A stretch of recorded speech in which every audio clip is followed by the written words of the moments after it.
นี่เป็นบรรยากาศอยู่แล้ววัดอันนี้คนมาแต่คอนเนติเกตเด้อดีเด้อ บ้านไหนถ้าบ้านไหน ให้บ้านคอนเนติเกตเด้อดีเด้อ จะมาแต่สาย จ้าบอกค่อยเป็นคนว่าจะมาได้ใส่นอ ค่อยมาแต่ปักสันเจ้า โอ้ไทยบ้านปักซันว่ะ เจ้า แมนไทยบ้านน้ำ2-4เด้อ เจ้า แม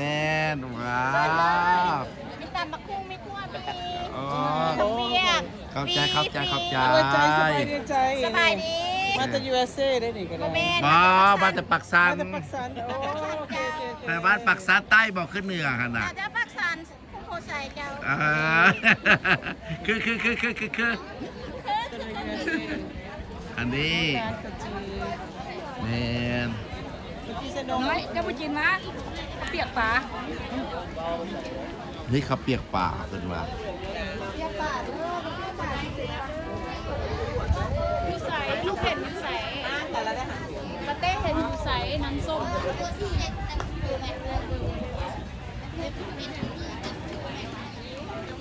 เป็นจะได้ไฟเฮา โอเคโอเค กินแล้วบ่ แล้วแล้ว ก็กินเฉพาะยิ้มตลอดสงสัยอิ่ม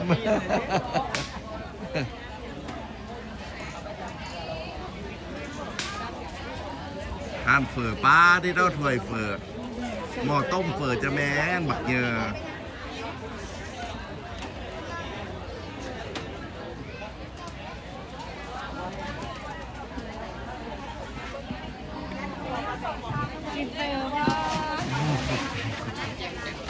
กระสิเข้ามาอยู่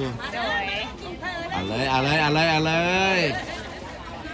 เอาเลยเอาเลย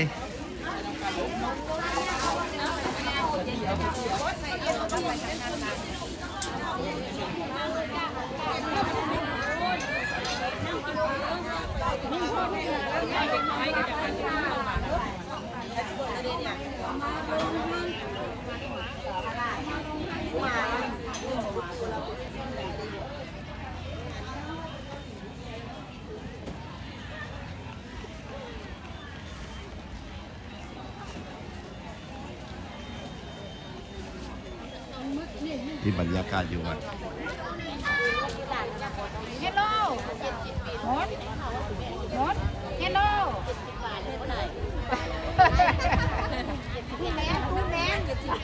เพิ่นไทยหูวิดีโอเอาพุ่นนะ เฮลโลเฮลโล สบายดีสบายดีสบายดีเด้อ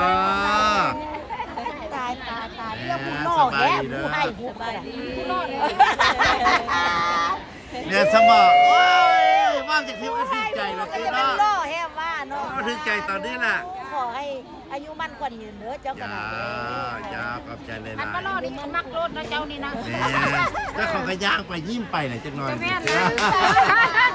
อดยิ้มมาได้แล้วบัด คน นี้ ยิ้มบ่ได้แล้วเจ้านะ แม่น โอ้ยขอบใจเด้อ เข้าใจเด้อไอ้ เจ้าเจ้า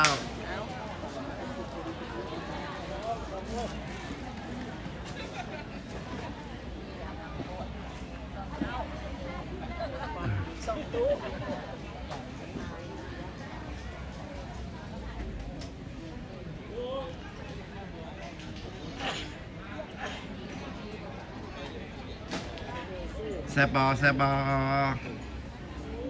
อันนี้เป็นคันหุมพิเศษพาเบบี้ทางในเด้อ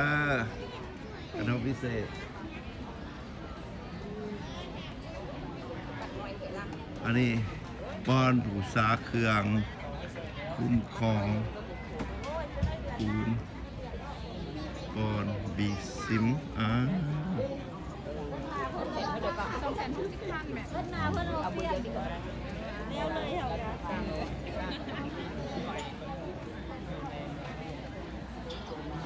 ันนี้เป็นโต๊ะ VIP มีแต่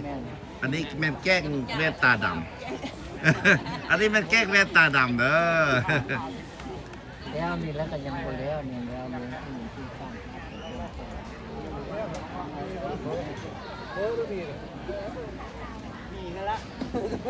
มีเฟิร์สเนาะ ยังมี สบายดีเด้อสบายดีเด้อ โอ้สบายดีกวางเลย สบายดีสบายดี กินน้ำ สบายดีสบายดี สบายดี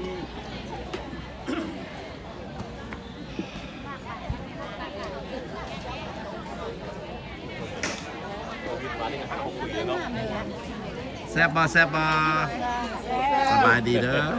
สบายดี เขามักเสื้อผู้นี้เด้ลอกกันโมนี่กระเทียมใส่สมัยกี้นี่มันสรพงษ์มาได้เนาะไอ้หนุ่มรถไถมาได้นี่นะแม่นโอ้รอคักแล้วสบายดีวัตถุกุลทุกคนเด้อแม่นเบิ่งกล้องข่อยมันบ่ฟังความมันบ่ฟังความเจ้าสบายดี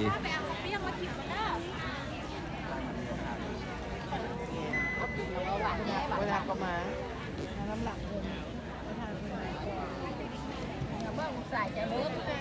พ่อกันแล้วอ่ะสินี่ แม่นเหรอมันกระทู้มาหาอยู่บ่ โต